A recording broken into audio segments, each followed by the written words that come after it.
جی میرے پیارے دوستو، نشے کی لت میں مبتلا افراد کی ہاتھوں کی لکیر سے پہچاننے کا طریقہ ہم آپ کے ساتھ شیئر کرنے والے ہیں۔ تو لہٰذا پیارے دوستو، اس کو دست شناس کہتے ہیں اور پمسٹری بھی کہتے ہیں اور پلے مسٹری بھی کہتے ہیں، اور جدید سائنس 2023 کے مطابق دنیا کا بہترین علم ہم آپ کے ساتھ شیئر کرنے والے ہیں۔ تو لہٰذا نشے کے لت میں مبتلا افراد کی ہاتھوں کی لکیروں کو پہچاننے کا درست طریقہ ہم آپ کے ساتھ شیئر کرنے والے ہیں۔ تو لہٰذا آپ نے غور اور توجہ سے ضرور سننا ہے۔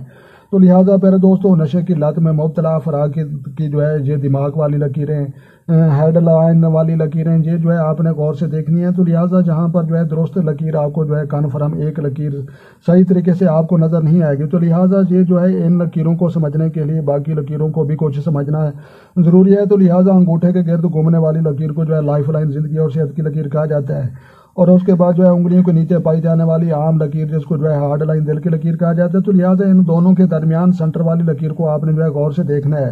تو لہٰذا سینٹر والی لکیر ایسے درست جیسے ہوتی ہے علی مدہ کی، ایسے نہیں ہوگی، نہ سیدھی ہوگی۔ تو لہٰذا یہ کٹ کا شکار ہوگی، مدھم ہوگی اور ٹوٹ پھوٹ کا شکار ہوگی اور صحیح طریقے سے نظر نہیں آئے گی۔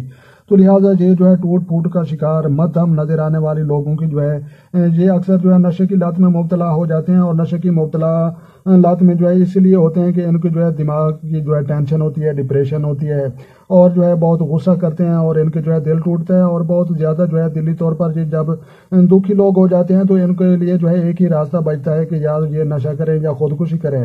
تو لہٰذا آپ نے نشے کی لت سے لوگوں کے ہاتھ کی لکیریں پہچاننے کا طریقہ بھی دیکھنا ہے، اور نشے کی لت میں مبتلا جتنے بھی افراد ہیں ان کے لیے ہماری دعا ہے کہ اللہ تبارک و تعالی ہمیں اس بیبت سے بچائے۔ تو لہٰذا ویڈیو اگر سمجھ میں آئی اور اچھی لگی تو آپ نے لائک بھی کرنی، اور جو چینل پر ہیں چینل سبسکرائب کریں تاکہ مزید اس طرح کی اچھی ویڈیو سب سے پہلے آپ کو موصول ہو۔ تو اپنا ڈھیر سارا خیال رکھنا ہے اور اپنی دعا میں مجھے یاد رکھنا ہے۔ تو ملتے ہیں کسی نیکسٹ ویڈیو میں، تب تک دیکھنے اور سننے والوں کو میری طرف سے السلام علیکم ورحمۃ اللہ جناب۔